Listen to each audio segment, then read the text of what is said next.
Swami ji positive vibes देनी चाहिए, सकारात्मक संवेदनाओं में जीना चाहिए। पॉजिटिव वाइब्स के चक्कर में स्वामी जी हो ये रहा है आजकल कि अब आप अपने दोस्तों के साथ जब मिलते होंगे तो कुछ अलग तरह का खान पान होता होगा, लेकिन यहाँ जब चार यार मिलते बैठते हैं तो मस्का पाव या फिर बर्गर पिज़्ज़ा आता है, फिर साथ में तरल पेय पदार्थ, बर्फ़ के आइस क्यूब उसमें डाल करके, फिर उसके बाद एक दौर चलता है, बेहतरीन शाम गुजर रही होती।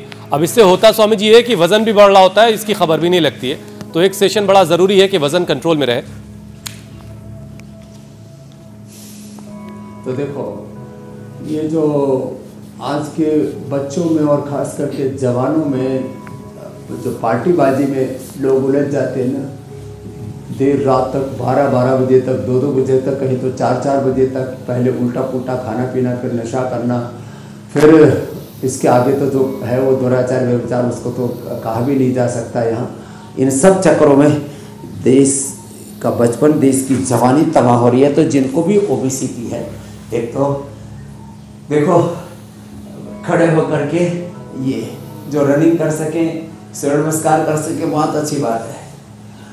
सुबह हम खाली पेट उनको अश्वगंधा के पत्ते खिला देते हैं, खाली पेट वेट को खाने के बाद वेदोहर और गम पानी का प्रयोग करवाते हैं। एक एक दिन में 1-1, 2-2 किलो भी आपने गजानन देखा था, 178 किलो का, और उसका फिर हमने वेट कम किया। यही उपाय करवा करके तिर्यक ताड़ासन, त्रिकोणासन, खड़े होकर के ऐसे, और फिर गर्म पानी का प्रयोग मेदोहर वेट को और गोधन अर्घ से तो पूरी बॉडी डिटॉक्स हो जाती है, और जो भी शरीर में टॉक्सिन्स हैं, ऑक्सीडेंट्स हैं, पूरी नेगेटिव एनर्जी वो सारी रिलीज हो जाती है।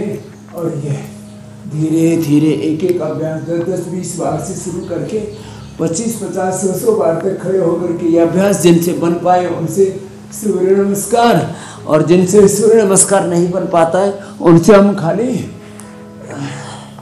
वेट कम करने के लिए ये मैं तो कहता हूँ कम से कम 2 अभ्यास ही बैठ करके ही कर लेना।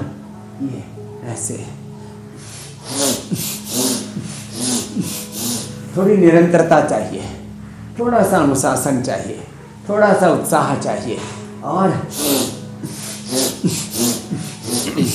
ये स्थित कोणासन, ये चक्की आसन, और लेट करके अर्धनासन, पाद वृत्तासन, द्विचक्रिक आसन, इतना भी कर लेते हैं। और अनाज नमक मीठा थोड़े दिनों के लिए हम बंद करा देते हैं। शाक सब्जियां फल यही खिलाते हैं, नारियल पानी पर, नींबू पानी पर, अनानास पर, वाटरमेलन पर उपवास कराते हैं। भूख ज़्यादा लगे तो सुबह सुबह गोधन अर्घ के बाद फिर घृतपान करा देते हैं 1 चम्मच। और आपने देखा, मैंने खुद 40 दिन तक उपवास किया, कोई कमजोरी नहीं आती, बल्कि जो मोटे हैं ना उनका लाइपोजेनेसिस घट जाएगा और लाइपोलाइसिस बढ़ जाएगा, अपने आप मोटापा ठीक हो जाएगा। तो ये लाइपोजेनेसिस का बढ़ना, लाइपोलाइसिस का घटना, ये वजन बढ़ने का मुख्य कारण है। फिर जिनको थायराइड के कारण से वजन बढ़ता हो तो सर्वांगासन और हलासन भी कर ले, कितना अच्छा देखो, और मत्स्यासन हो जाए तो और अच्छी बात है। किसी भी कारण से वेट बढ़ता हो, वेट नहीं बढ़ने देंगे ये, और बैठ करके ये सिंहासन, ये ऊंचाई, थायराइड को भी जो है वो, और ये हाथों में पैरों में थायराइड का पॉइंट,